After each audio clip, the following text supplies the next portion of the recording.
In 1950, 90% of the U.S. was white. So that kind of fits the concert goer. I mean, there was a sort of a congruence there.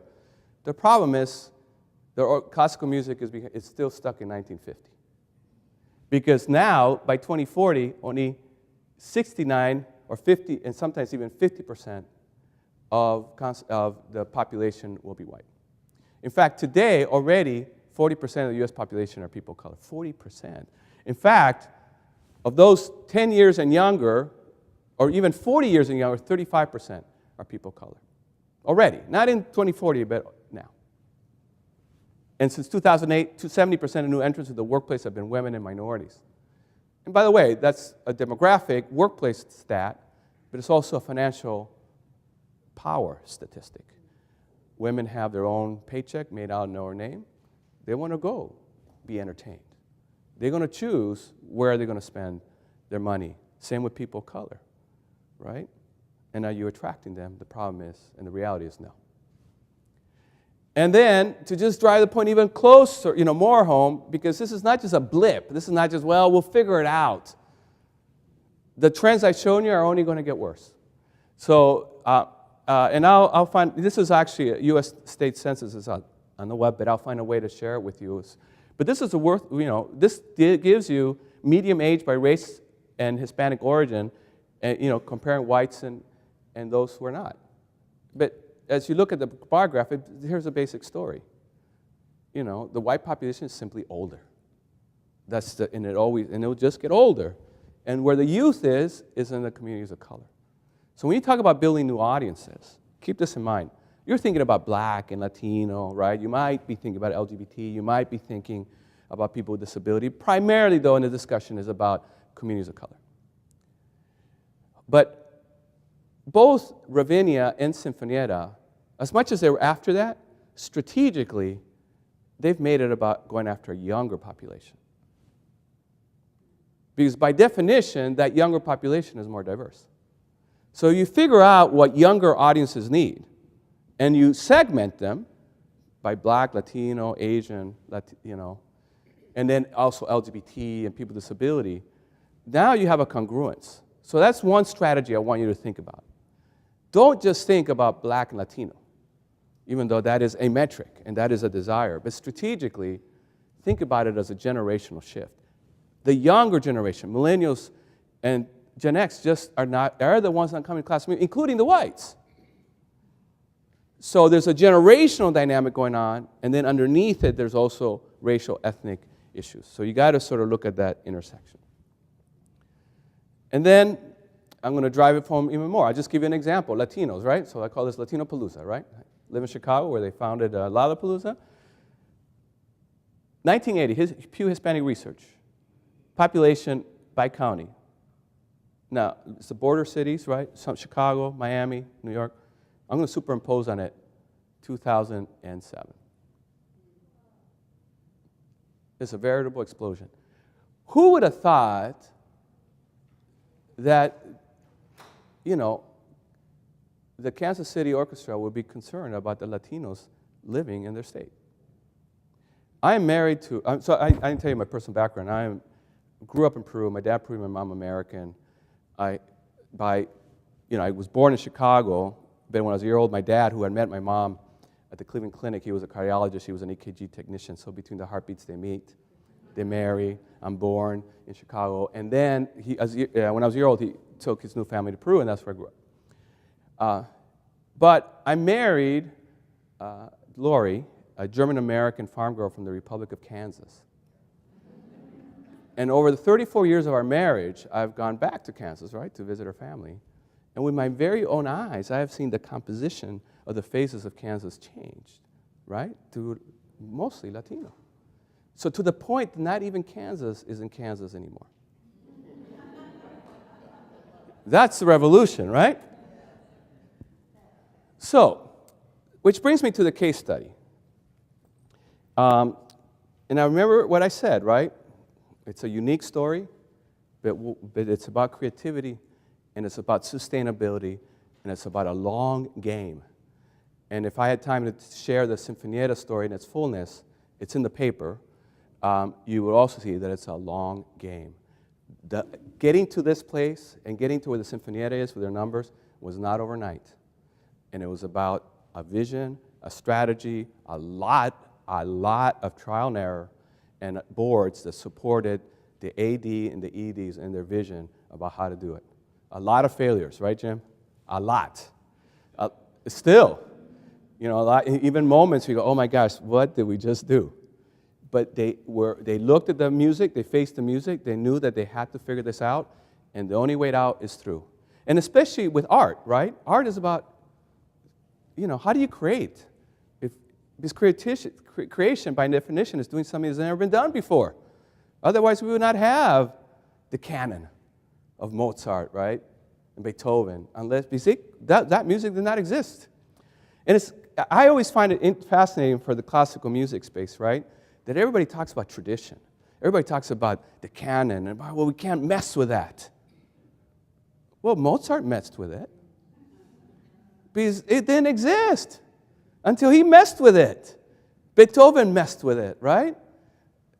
Mozart created a scandal by taking his music to the streets, to vaudeville.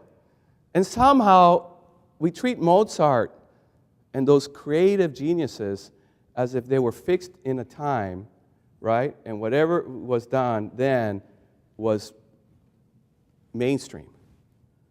When really what they were doing was breakthrough innovation and creativity. So how do we lose our way and think that classical music is sort of the static thing when it was birthed, out of a creative maelstrom of inventing something new?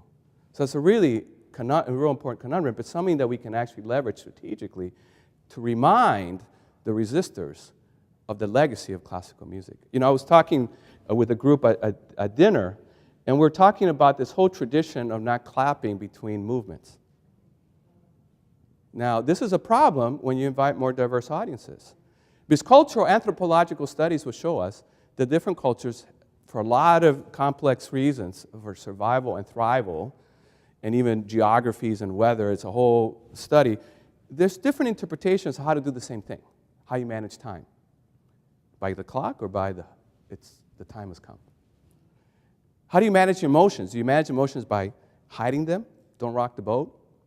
Or do you manage emotions by letting it all out? And we know anthropologically that African American, Latino cultures are more expressive. The value is to express it, not to hold it in. In fact, you hold it in, that's not good. And many white cultures, not all, the bell curve behavior is that the value is don't show it. That if you do, you're out of control or you're not being respectful. And that's the upbringing.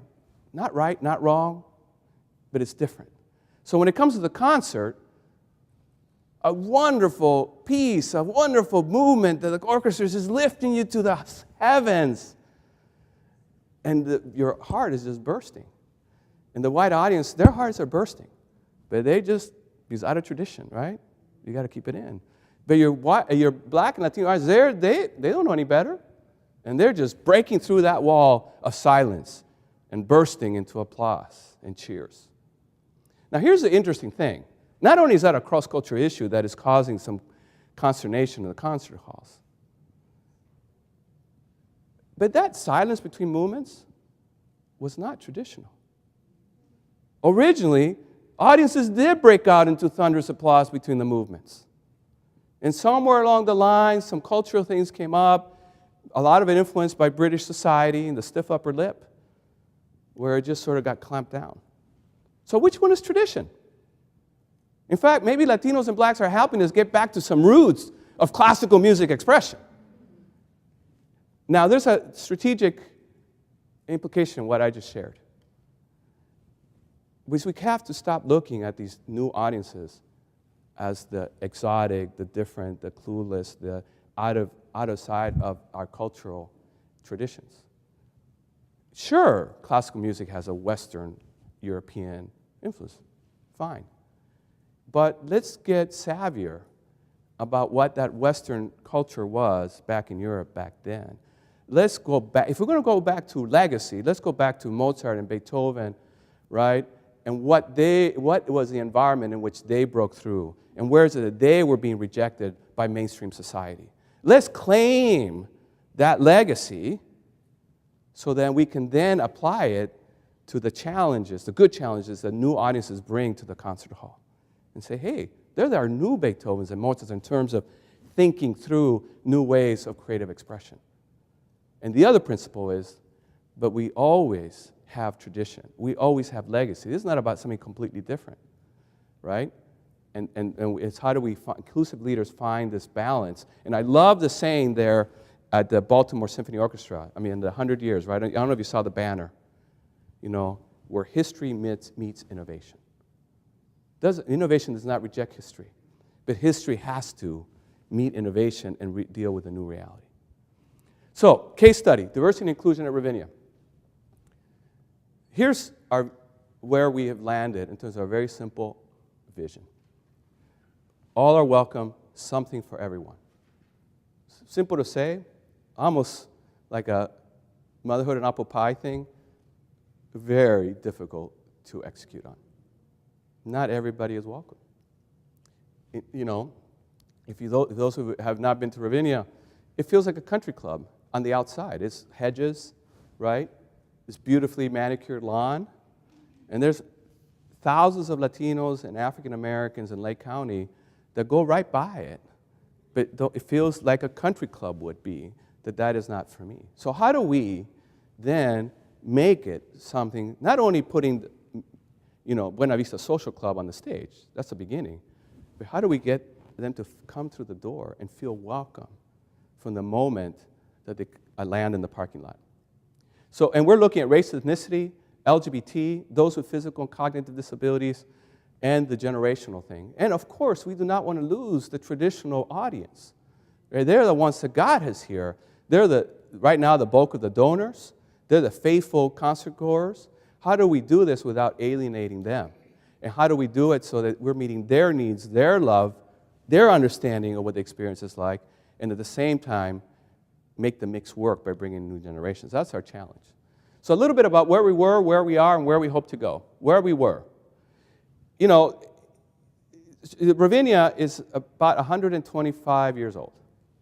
It started as an amusement park. But early on, and the CSO has been there for about 75 plus years as their summer residents. And there wasn't much diversity. But we go through the annals of history, and this is where I would encourage you to go through the annals of your history, and suddenly there's these blips. You know, Ozawa did, you know, wonderful conductor, really renowned, and for whatever reason, in his own creative process, he decided to do a collaboration with William Russo, right, with 3 pieces for blues band and symphony orchestra back in the 60s. That was revolutionary. It came somewhat out of the blue, out of context, without strategy, but he woke up and the muse had landed and he did it. Likely, maybe, there might be these blips, that one thing that you can really go back to, unearth it, and because you want to say, what is it within our history? When I work with corporations, you know, many of them white male-dominated engineering companies, right? But we do this work. It doesn't work for all of them, but many times, more often than not, there's that one surprising thing. You know, like IBM, early on, when they were opening up a factory, I think it was in North Carolina, this was back in the 50s. And there was a law that in that state that would not allow black workers. And IBM had signed a contract. They were going to open up a factory, thousands of jobs. When they found that out, they rescinded the contract.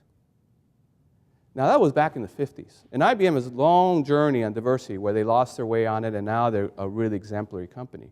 But when they refound their way back to diversity, they unearthed that story. And they leveraged that story every single time. Because it says, that's who we are, and we lost our way. Where is it that that's who we are, and we lost our way? Or that was a moment. How can we replicate that and make it more sustainable thing? So that's one thing I want to leave you with. And then early on, there was Ike and Tina Turner, right? And imagine, back then in the 70s, right? To say, well, this is a summer home of the CSO, but we got a lawn, we got the stars, you know, we got summer. How do we bring audiences just to the park? So again, back to you. of course you want more people to listen to the classical music. And I know you have contractual limitations and paying of staff, and some of these things, again, may not be feasible. But there's different ways of getting this. One of them, you just need to get them into the concert hall.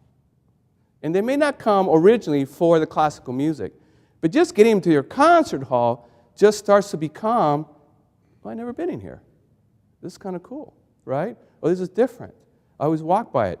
So what is the Ike and Tina Turner equivalent for your city? How do you get a new audience that has never even graced the walls, the doors of your concert hall just to get inside? And even if it's not to listen to your orchestra. Because your concert hall is as much as your culture, as your orchestra, isn't it? I mean, it's that experience. And we have to sort of start strategically saying, what are the assets that we have? Obviously, we have the concert, the orchestra, but we have other assets. We have the concert hall. Well, we might be in a unique part of the city. Somebody yesterday at the trustee meeting said that in front of their concert hall, there's some food trucks that line up, or I think they were down the street, and they sort of encouraged them to come in front of the concert hall before a concert. So, and then the biggest concert nights for them are the food truck nights. So what is it uniquely about you that you can leverage in a new way, right? So don't just fixate on it's the orchestra.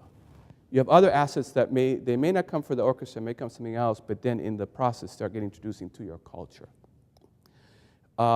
We had a women's board, very active. Interestingly enough, women's boards were part of a ticket sales channel, not only at Ravinia, it was just sort of the culture. And as women enter the workplace, their volunteer discretionary time went away, and they just couldn't be ticket sellers. And so one of the things that got affected was, when you look at the root causes of ticket sales going down, there's many. But one of them in the research is that women's boards were a ticket sale channel that has basically disappeared. But women's boards can be and are very powerful. The women's board today at Ravinia raises millions of dollars, right? They don't sell tickets, but they know how to hustle for the money, right? Because they're powerful themselves now, and they have their executives, or they know executives, and they know how to sell the vision of Ravinia. It's a different way of contributing revenue. So, in your stories, you have to see the ebbs and flows. There was the Ike and Tina Turner thing. There was a few other forays into popular music. But then the classical music culture, ethos, said, you know what? We don't feel comfortable with Ike and Tina Turner even gracing the same stage. We got to double down on just bringing more audiences to classical music. So about 20 to 30 years, Ravinia was in that space. And we could not reverse the downward trend on concert. So, in the 80s and 90s, focused classical music, audience development. As audiences began to dwindle, costs escalated, the spiral got worse, no matter how fabulous the people on stage were. Trying to change the concert format, but not the pricing, nor the experience, right? Just doubling down. And again, I've talked to several of you or people from the orchestras, and sometimes they look at the downward trend and they double down on it. We have to be, it's going to be about the new director, but not the new director, but just the new old director, right? The one that will just continue working the same tradition. Or it's, we just didn't, we've done Beethoven or Mahler too many times, let's do Ravel. But the doubling down didn't work. And also, we were in an island mentality. And many of your orchestras often are, right? You know your history, you know your people, you know your city, you have your union situations. Like, no one knows our situation like we know it. And so we were trying to figure it out in an island kind of way. So, and we lost a golden opportunity. But we're really working on regaining this with what I'm going to show you. So here's where we are today. We did 2 McKinsey studies, 2 decades apart. And the first McKinsey study and the second one had the exact same conclusions. The difference was that we didn't pay attention to the first McKinsey study. So we had to pay them a lot more money, 20 years later to tell us the same thing. And here were the conclusions. A theater too large for classical, because we have a pavilion covered but open on the sides, and then the lawn. But the pavilion was too large. A saturation of the market in Chicagoland, Sinfonietta, right? Other great venues, not only for classical, but all kinds of music. And a 20 to 25 mile radius and a population within that radius from which the classical audience came. So that's a limitation. And again, like I said, we didn't pay attention to it. But 20 years later, they came back with the same thing. So what we did, we said, well, it's okay. There's nothing like empty seats, right? At a concert hall. So a simple solution, at least for now, is seat covers. And it works. You just make the stage, the seating area, smaller by just closing out certain things, and it looks like seat covers, but your eye goes to the open seats, and the seats that got covered, because you're not going to fill the hall, just don't look like empty seats. That's a simple, tactical thing. But actually, psychologically, it has a nice effect. Simple. Some of these big strategies, some of them are really simple. And then, on the radius thing, we're saying, how do we bring more people from downtown Chicago when they have many other options? And the people from downtown Chicago come, but not in the volume, and we're not going to get them in the volumes that we need. So we start paying attention to the 20, 25-mile radius, and guess what? The 20, 25-mile radius has hundreds of thousands of Latinos and African Americans, right, and young people that were not coming. So we better pay attention to what's in our radius. And then we realized through a lot of studies that we had developed the omnivore consumer, an audience member, that they loved all kinds of music, from jazz to rhythm and blues to salsa, even though it attracted Black and Latino and Asian audiences in greater percentages.